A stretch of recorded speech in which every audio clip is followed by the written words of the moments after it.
दोस्तों, हमारी लाइफ में कई सारी ऐसी सिचुएशंस आती हैं जिनके बारे में हम हद से ज्यादा सोचते हैं। जैसे कि कई बार हम हमारे फ्यूचर या पास्ट के बारे में सोच सोच कर परेशान हो जाते हैं। कोई चीज बुरी लग गई है तो उसके बारे में ओवर थिंकिंग करके खुद को दुखी कर लेते हैं। देखिए, किसी भी चीज के बारे में सोचना बुरी बात नहीं है, लेकिन अगर हद से ज्यादा सोच रहे हैं तो ये चीज हमारे मानसिक स्वास्थ्य के लिए बिल्कुल भी ठीक नहीं है, और साथ ही साथ इसकी वजह से हमारे शरीर पर भी बहुत ही बुरा प्रभाव पड़ता है। ओवर थिंकिंग की वजह से हम अपनी लाइफ में खुश नहीं रह पाते हैं और हम स्ट्रेस, एंजाइटी और डिप्रेशन तक के शिकार हो जाते हैं। तो ओवर थिंकिंग से कैसे बचें, आज हम इस वीडियो के जरिए जानने की कोशिश करेंगे। तो चलिए शुरू करते हैं। दोस्तों, ये शायद आपको पता होगा कि हमारी सोच ही हमारा आज और आने वाले कल को डिसाइड करती है। लेकिन अगर यही सोच हद से ज्यादा चिंता और हद से ज्यादा सोचने की आदत में बदल जाए तो क्या होगा? आप सोच के देखिए। यह आपको फिजिकली और मेंटली दोनों तरह से नुकसान पहुंचा सकती है, जिसे जनरलाइज्ड एंजाइटी डिसऑर्डर भी कहते हैं। और उसके दो कॉमन और मेन लक्षण हैं, ओवर थिंकिंग और एंजाइटी, यानी कि ज्यादा सोचना और चिंता करना। स्टडीज में पता चला है कि मोस्टली ओवर थिंकिंग करने वाले लोग ज्यादातर अपने relationship, money, life, past, future के इवेंट्स और कैरियर के बारे में ही सोचते रहते हैं। लेकिन अफसोस, उनके थॉट्स नेगेटिव ही होते हैं और उन्हें इस बात की चिंता रहती है कि फ्यूचर में कुछ नेगेटिव ही होगा, और इस डर से वे बस सोचते रह जाते हैं, लेकिन लाइफ में कोई भी एक्शन नहीं ले पाते। और दिमाग के हमेशा चलते रहने से उन्हें सोने में दिक्कत होती है, बॉडी में पेन और थकान सी रहती है, काम में फोकस और कंसंट्रेशन की कमी होने लगती है, और साथ ही यही ओवर थिंकिंग और चिंता एंजाइटी डिसऑर्डर का रूप ले लेती है। आज के टाइम में आप लोगों को हर घर में एक न एक इंसान ओवर थिंकिंग का पेशेंट देखने को मिलेंगे। कहीं ना कहीं हर एक इंसान इस दर्द को झेल रहा है। कभी ध्यान से देखना, इंसानी दिमाग के अंदर ओवर थिंकिंग का एक ऐसा भंवर घूमता रहता है जो इंसान को अंदर ही अंदर से काटता रहता है। न उसे रोकने की दवा है और न ही कोई दुआ उसके काम आती है। दोस्त, अगर ओवर थिंकिंग को टाइम पर ना रोका गया तो यह एक खतरनाक बीमारी की ओर रुख कर सकता है और आपको काफी नुकसान झेलना पड़ सकता है। जैसे कि आपका समय तो बर्बाद होगा ही साथ ना आपको रात को ठीक तरह से नींद आएगी, न किसी काम में मन लगेगा। बार बार आप पुरानी बातों को सोच सोच कर खुद को तकलीफ देते रहोगे। आपसे जब कोई बात करने की कोशिश करेगा तो आपको अंदर से चिड़चिड़ापन होगा और आप रूडली व्यवहार करोगे, जिसकी वजह से आपके रिश्ते भी खराब हो सकते हैं। दोस्तों, ऐसी बहुत सारी परेशानियां हैं जो केवल आपके ओवर थिंकिंग की वजह से होती है। तो अब ज्यादा परेशानियां बता के मैं आपको और ज्यादा परेशान नहीं करना चाहता। अब मैं आपको कुछ ऐसे टिप्स बताने जा रहा हूं जो आपके ओवर थिंकिंग को काफी हद तक कंट्रोल कर सकता है। तो सबसे पहला है, शांत रहना सीखो। हमें चिंता की नहीं, चिंतन की जरूरत है। उसे कैसे अपनाएं, जानिए।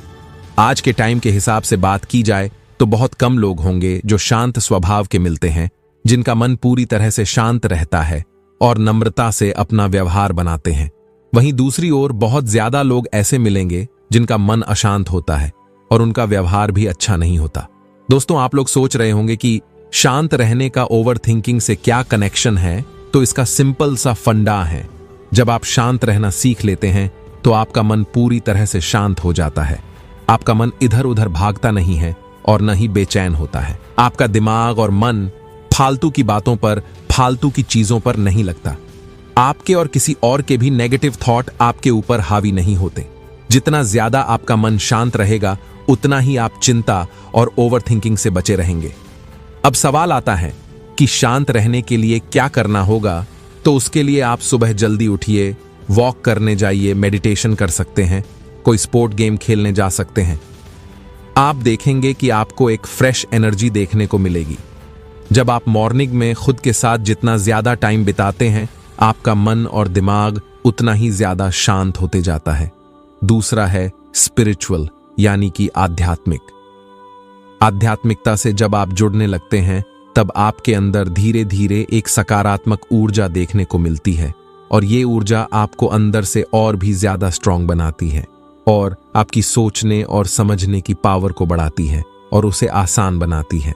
आपके मन में चल रहे कंटिन्यू विचारों को रोकने, उन्हें डाइवर्ट करने में हेल्प करती है। इसकी पावर ही बहुत अलग है। आध्यात्मिकता की ताकत को बस फील करके देखा जा सकता है।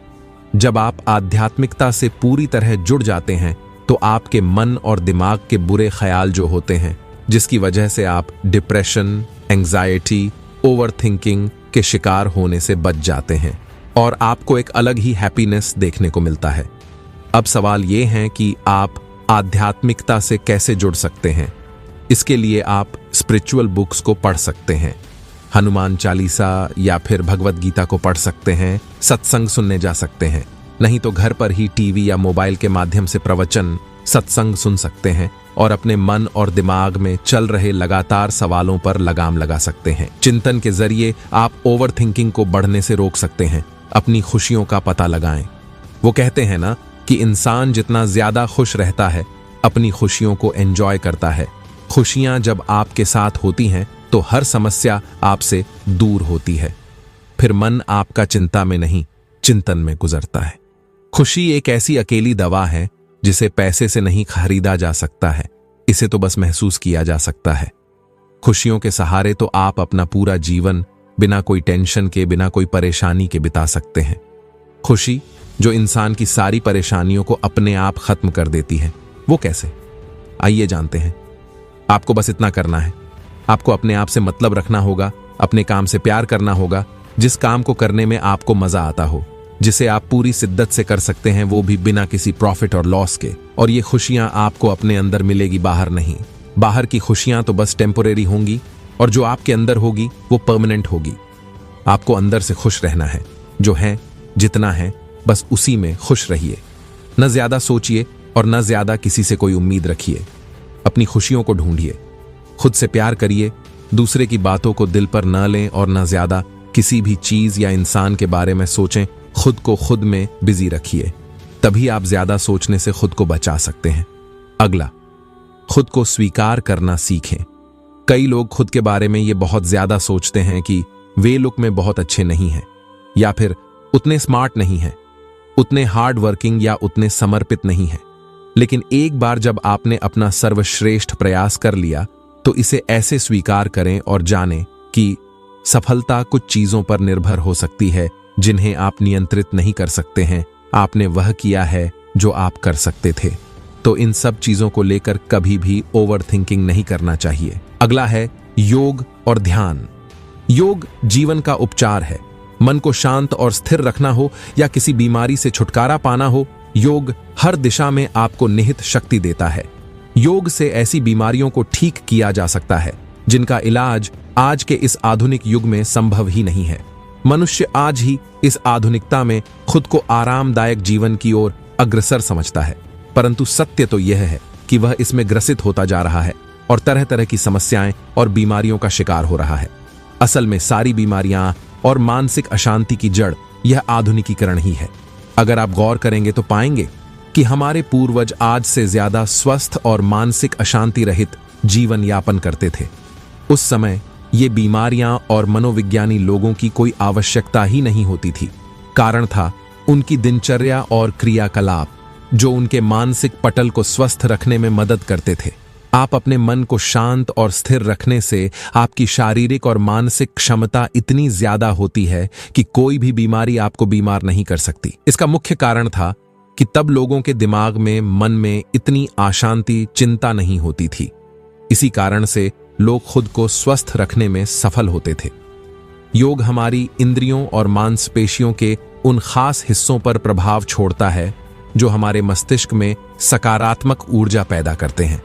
अगर आपने महसूस किया होगा तो आप जरूर इस बात से मुखातिब होंगे कि जब हमारी आंख बंद होती हैं और मन बिल्कुल शांत होता है तो हमें असीम आनंद की अनुभूति होती है और यह अनुभूति ही मानसिक संतुलन को नियमित बनाने में मदद करती है। पर अपने मन को इस स्थिति में ले जाना आपके दिमाग को एक अलौकिक क्षमता प्रदान करता है जिससे आप कैसी भी परिस्थितियों में बिना मानसिक अशांति के अपना सही फैसला ले सकते हैं। यह आपके मस्तिष्क में ऐसी व्यवस्था को लागू करता है जो आपको प्रभावित नहीं होने देता। यह आपको एक ऐसी स्थिति में लाता है जहां पर आपके फैसले बिल्कुल अडिग और सही होते हैं।